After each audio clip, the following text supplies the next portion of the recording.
who do you think are the greatest Telugu people to have ever lived? Ever lived or still living? Either. Either living.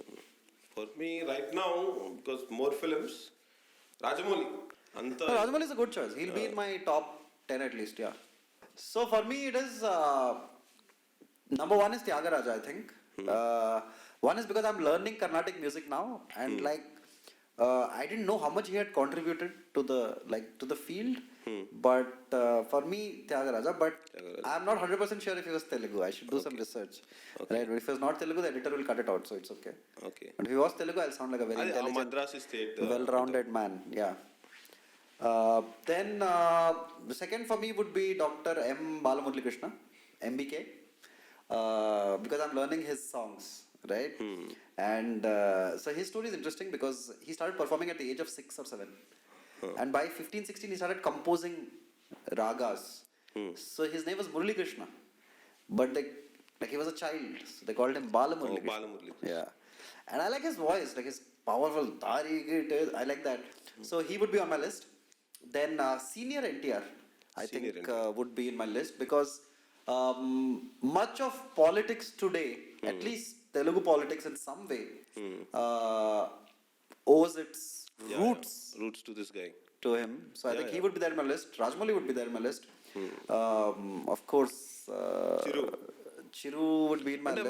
It will come more into film. I think ఎందుకంటే No, that's why I'm moving away from films. So I'm not like, for me, Rajamouli would be there. Balasubrahmanyam, SP Balasubrahmanyam would be there in my list. Yes, yes. For sure. So SP Balasubrahmanyam's guru is... Balamurali Krishna? No, not really. It is not because Not of the really. Bala relation. No, that is just... Actually, it's interesting question because SP is not classically trained in music, which is kind of an astounding fact because you assume, because he hosted some 10 or 15 or 20 seasons of Paduda Thiyaga, right?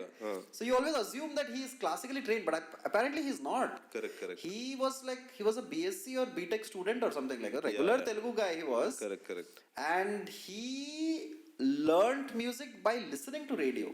Like he was a big fan of Mohammed Rafi.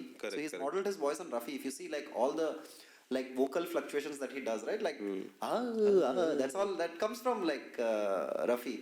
And he just became him. So it's kind of great story. The fact that he's never even trained in music. So he would be in my list. Then Lakshman?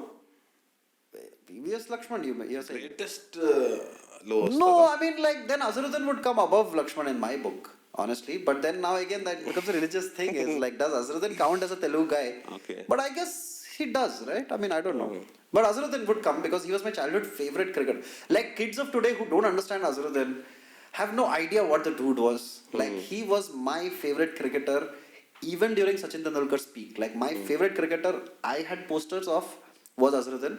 Azharuddin was just like, his collar was up all the time. He had the tabis, that was his trademark. Yeah.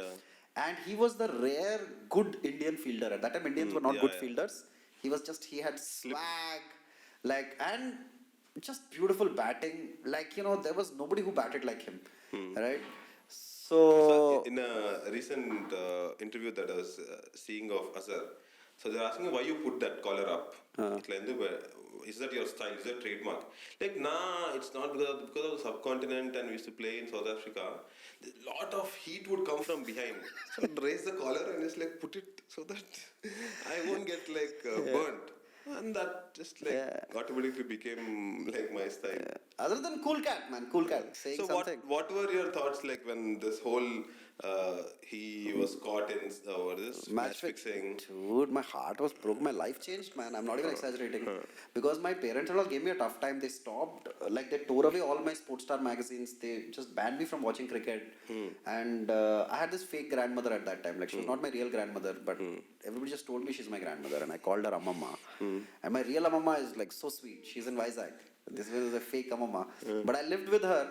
And so she gave me a tough time. Like I felt as if I had thrown away matches at that time. So I was heartbroken, but that's okay. I mean, I don't think of Azharuddin's legacy to be marred by that because he got a clean sheet later. But anyway, I feel like Azharuddin was my favorite cricketer in my childhood. Like there was just some beauty to the way he batted, and I loved Azharuddin. He was my favorite cricketer. But Azharuddin would make it to my list of top the greatest Telugus who ever lived, if you can count him as one. Chiranjeevi would make it. Chiranjeevi would. All right, those are our list of the greatest. But let us know, man, in the comments, who do you think are the greatest? Yeah, is the greatest? actually, who we can revisit that also. Yeah, and keep updating our list, like Updating our our current list. list. Yeah.